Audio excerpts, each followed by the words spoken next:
இப்போ பிரவீன் பாருங்க வந்து கான்ல என்ன நான் பேசுகிறான் பாருங்க இன்னொத்தன்னல்ல. ஒரு குச்சி ஒரு குல்ஃபி வந்து அவர் பாடலையா திவாகர் சொல்றாப்ல. அது நீங்களும் ஹிப்ஹாப் பாதி தான் பண்ணாரா, அவர் பேர் வந்து கூகுள்ல போய் திவாகர் சர்ச் பண்ணாரா வந்து இல்லையா, உண்மையா? நீங்களே தடிங்க, சர்ச் பண்ணிடலாமா, நம்ம சர்ச் பண்ணுங்க யார் வராங்க. ஒரு குச்சி ஒரு குல்ஃபி ஃபர்ஸ்ட் நாள் டாக்டரே இல்லை பொழுது சர்ச் பண்ணுங்க நீங்க.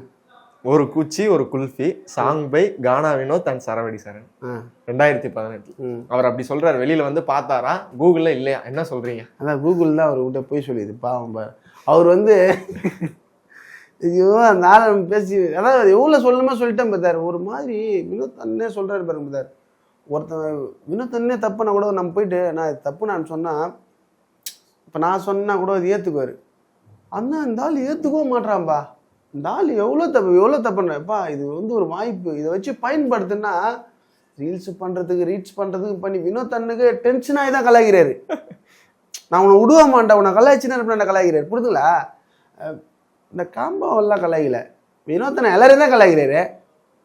புரியுது. வினோத்தனை விக்ரம கலாய்கலையா, எல்லாரையும் வேற யாரும் கலாய்கல, வேற எல்லாரையும் கனிலேருந்து பாருலேருந்து எல்லாருமே கலாய்க்கிறதுனா சிரிச்சியும் கலாய்ப்பாரு. போட்டின்னா இப்போ எப்ஜே வேணா. இப்போ பிரவீன் பாருங்க வந்து கான்ல என்ன நான் பேசுகிறான் பாருங்க வினோத்தன்னல்ல. நீலாம் வந்து ஒரு ஆளே இல்லை அப்படின்ற மாதிரி வினோத்தன்னை பேசுகிற வினோத்தன்னை கொடுக்குற ரெஸ்பான்ஸை பாரு. டேய் தெரிண்டா எங்களுக்கு நாங்கள் பார்த்துருந்தா அதுடா எவ்வளோ வைத்தறிச்சலில் பேசுகிற மாதிரி இந்த மாடலிஸ்ட்லேயும் அவனை முடிக்கிறார் பாரு. டான் பிக்சர்ஸ் ஆகாஷ் பாஸ்கரன் தயாரிப்பில் சிவகார்த்திகேயன், அதர்வா, ரவிமோகன் நடிப்பில் பராசக்தி இப்போது திரையரங்குகளில்.